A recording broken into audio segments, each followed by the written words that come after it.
Hello and welcome to another Cyberpunk video. My name is Holy13 and today we'll talk about all the hidden details of the 2077 in Style trailer which aired during Night City Wire episode 4. And there is a lot to uncover, not only the 4 distinctive styles present in all of Night City, but also some very interesting new and old characters, some hints at new story branches, and some potential hints at future DLCs and even space exploration. If that sounds interesting to you, just stay tuned for my detailed trailer analysis.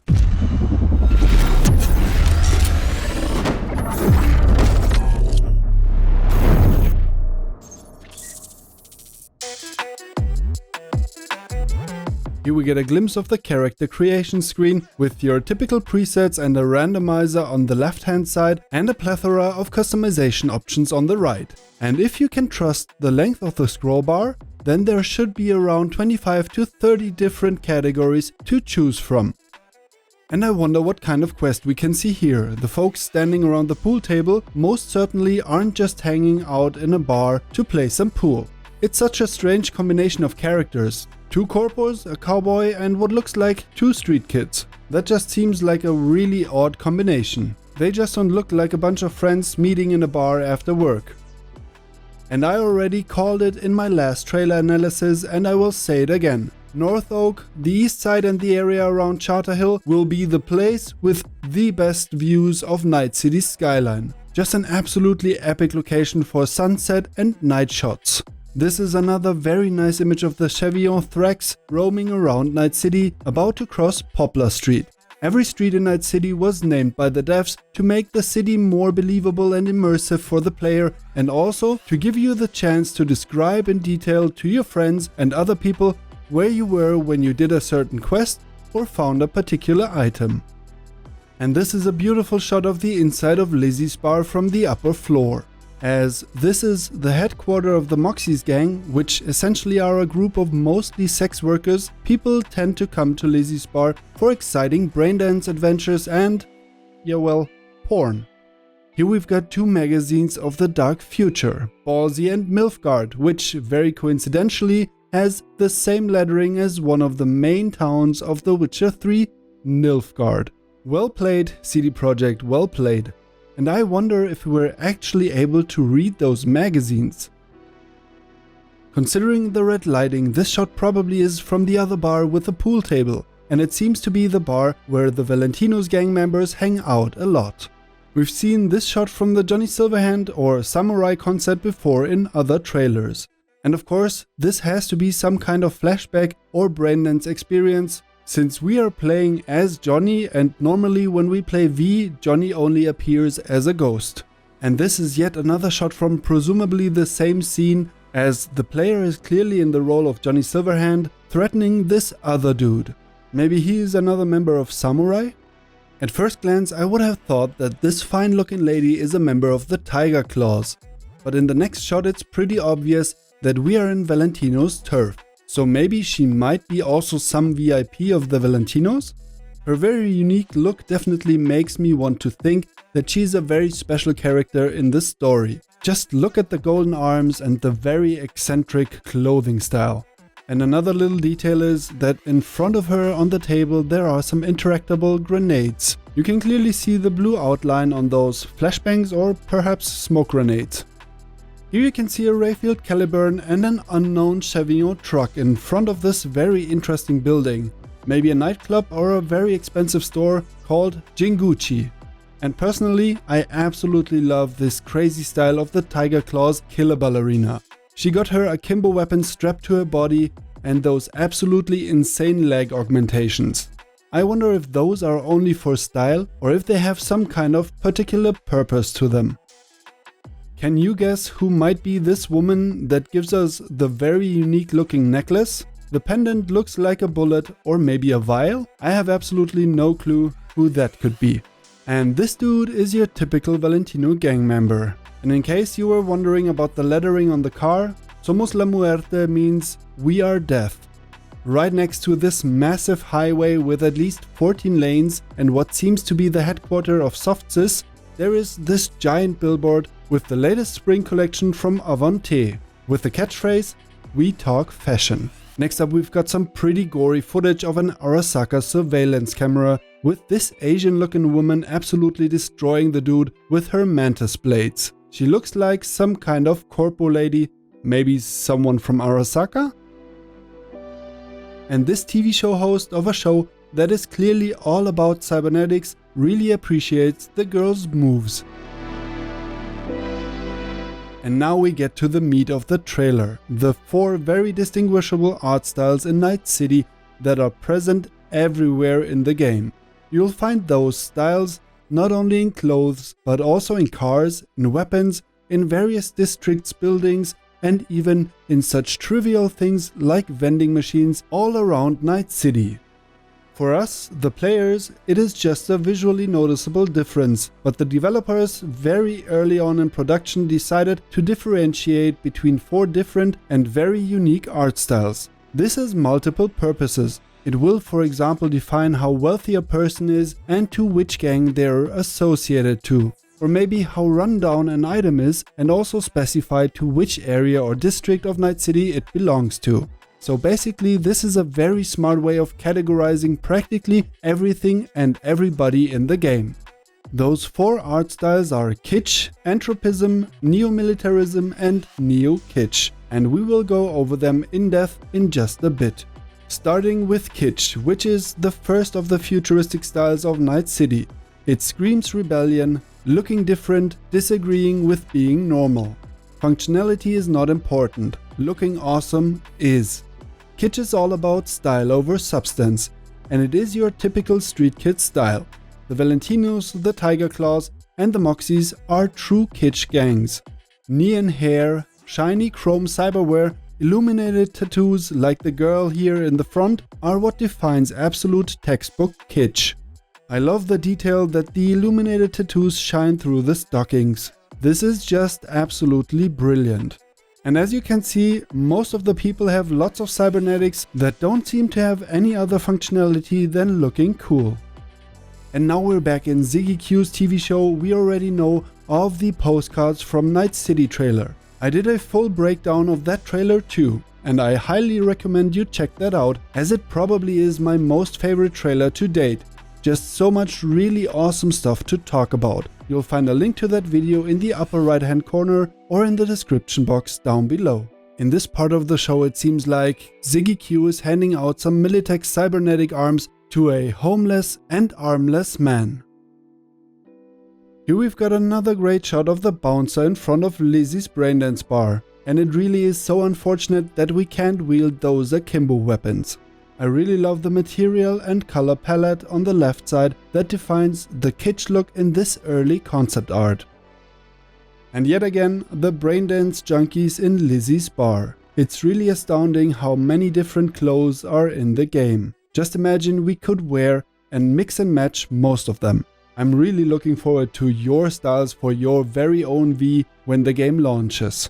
Here we've got the same scene, but again as an early concept art and some really freaky advertisements for braindance. When I saw the one on the left, I actually realized for the very first time that no matter how crazy, how absolutely out of this world something seems to be in our own reality, nothing is unthinkable in the alternate timeline of our dark future. That honestly was the first time it really hit me, and to me, this image right there is what stands for this craziness.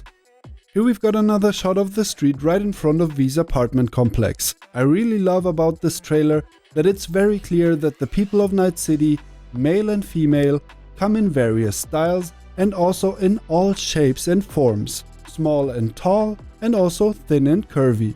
And this basketball dude rocks cybernetic legs that obviously let you jump much higher. It seems like V is able to acquire those, and they are referred to as double jump legs, if I'm not mistaken. Senior level designer Miles Tost was talking about how this augmentation enables you to get to high ground much faster and maybe take some neat shortcuts when traversing Night City. And the next style I want to talk about is Anthropism. In the 2020s, the fourth corporate war broke out and destroyed the homes and lives of many and sent them into poverty. The I don't give a damn how I look attitude of the down and ruined defines the style that also visualizes the large social gap between Night City's population groups. Broke people can hardly ever afford cybernetics, and if they really need them, they have to get loans from big corpos or do the dirty work for the rich and famous, a never-ending spiral of debt. You'll find them mostly in the industrial outskirts of Night City, like the Badlands or for example in Rancho Coronado. And as you can see, necessity is definitely more important than style. Anthropism districts are very easy to make out by all the junk lying around. Trash bags, salvaged car wrecks, and electricity cables everywhere. The whole neighborhood just looks very fucked up and not like a place where you would like to live or even raise your kids. And we've already seen this dude in the postcards from Night City trailer, shaking the hands of mayor candidate Weldon Holt in front of Night City's town hall. So he probably is some kind of VIP or tied to a larger quest line in the game. And her too. I don't know who she is, but she most certainly plays some kind of role in a quest. We'll have to wait and see. I assume that this is the junkyard where we'll get rescued by Johnny Silverhand after we got left for dead, probably at the end of the prologue. Wake the fuck up, samurai. We have a city to burn.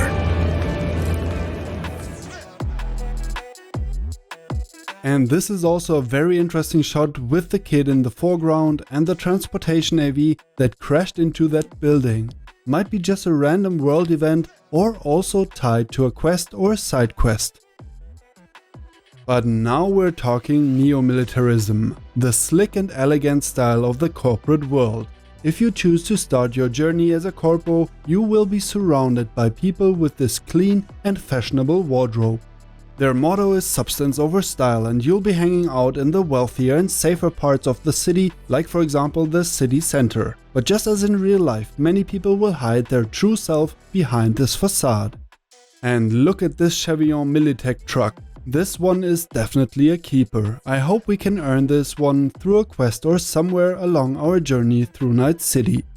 And I'm absolutely in love with this shot, probably of the city center right next to the Arasaka Tower. People walking on the outside of this glass roof makes this such a cool and pretty location.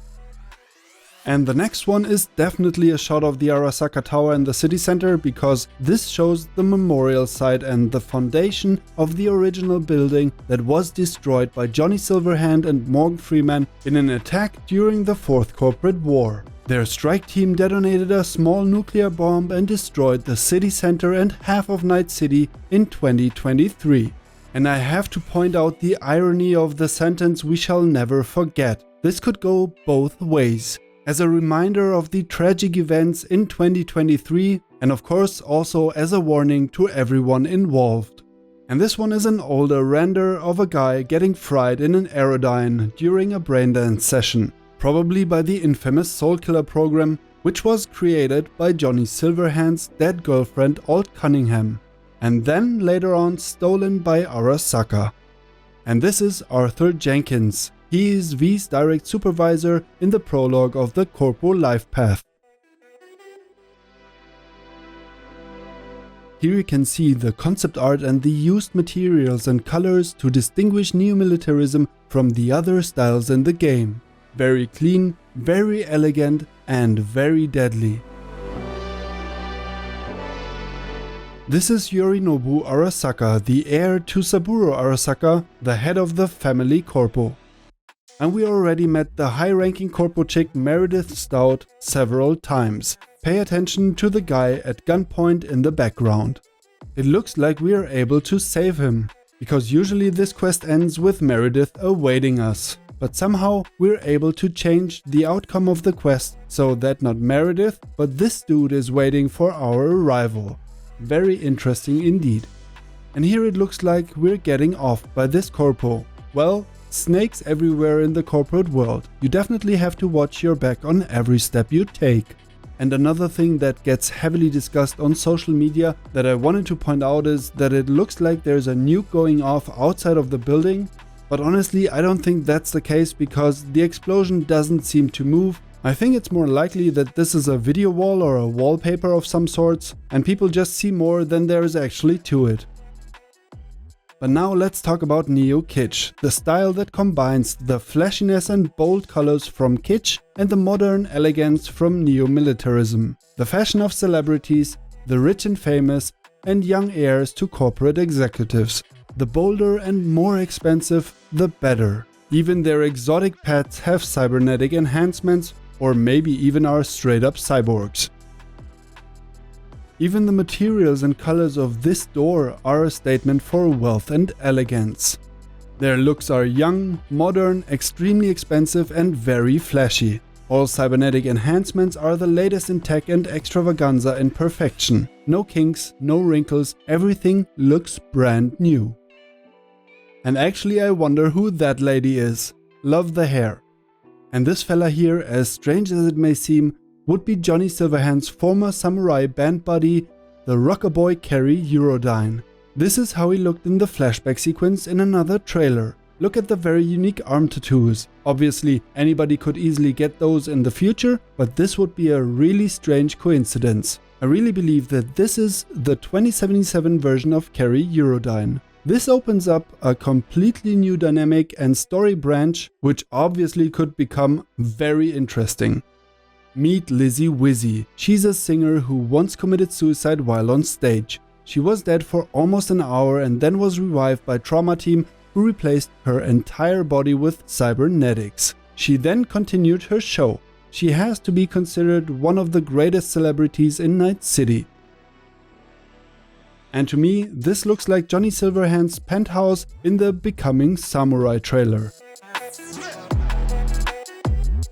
And of course, the people that wear the most expensive fashion will also drive the most expensive car in the game, the Rayfield Erendite. If you want to know more about the rides of the dark future, check out my last trailer analysis in the upper right hand corner or in the video description. And this will be a very interesting character too. If I'd had to guess, I would say that she's from the Arasaka family. Either it's Hanako Arasaka, Saburo's 21-year-old daughter, which is very likely, or it is his last wife Michiko Arasaka, although she actually died already. But hey, it's Cyberpunk and it's Arasaka, so you never really know. And now it is getting really interesting. Remember Ziggy Q? Yeah, who cares though? The interesting part is behind him. This, my friends, is the Crystal Palace space station. And honestly, I can't think of a reasonable explanation why CDPR would show this to us, other than at some point we're able to go there. Maybe in one of the DLCs? I really hope so. Space exploration, or at least somehow a few missions or a fully fleshed out DLC on a space station would be so freaking awesome. Like I said, this is Cyberpunk, everything is possible. I absolutely think we will be hearing about the 2 DLCs coming to Cyberpunk in the Night City Wire episode 5 in a few weeks, as CDPR already confirmed that we'll get information about the DLCs before the launch of Cyberpunk 2077. But that's it, right? No, not at all. Please stay seated and bear with me just for a few more minutes. In this sequence, it looks like either V or Jackie gets beaten up by 2 different guys. My guess, it all depends on the player's choices and will have an effect on the story ahead. But look at that childish expression on Jackie's face when he sees his 2 new babies. Honestly, I'm a little bit jealous. Those are 2 very beautiful guns. And regarding how badly V can control the recoil of this assault rifle, I assume that this gunfight is very early on and our skills with auto rifles are just extremely low. This gun bounces literally everywhere. And according to the YouTuber Kazuliski, there might be a character in the game called Mama Wallace. So there's definitely a chance that Jackie is introducing us to his mother, or at least somebody very close to him. And now the trailer ends with the corporate version of V, and I have to ask you, now that you know all about the 4 distinct styles in the game and how they are tied to your life path choices, does that change anything for your initial choice on how to start the game? Let me know in the comments down below with which life path you plan on starting your journey in Night City and which of the 4 styles is your absolute favorite. Are you all about kitsch, anthropism, neomilitarism or NeoKitsch? But that's about it for the video. If you enjoyed it, a positive rating would be helping me out a lot. And if you'd like more content like this about Cyberpunk 2077, please consider subscribing to my channel. Don't forget to hit that little bell icon so you'll get notified as soon as I upload my next video. That's all from me for now. Thanks for watching, have an awesome day and I'll see you in the next one.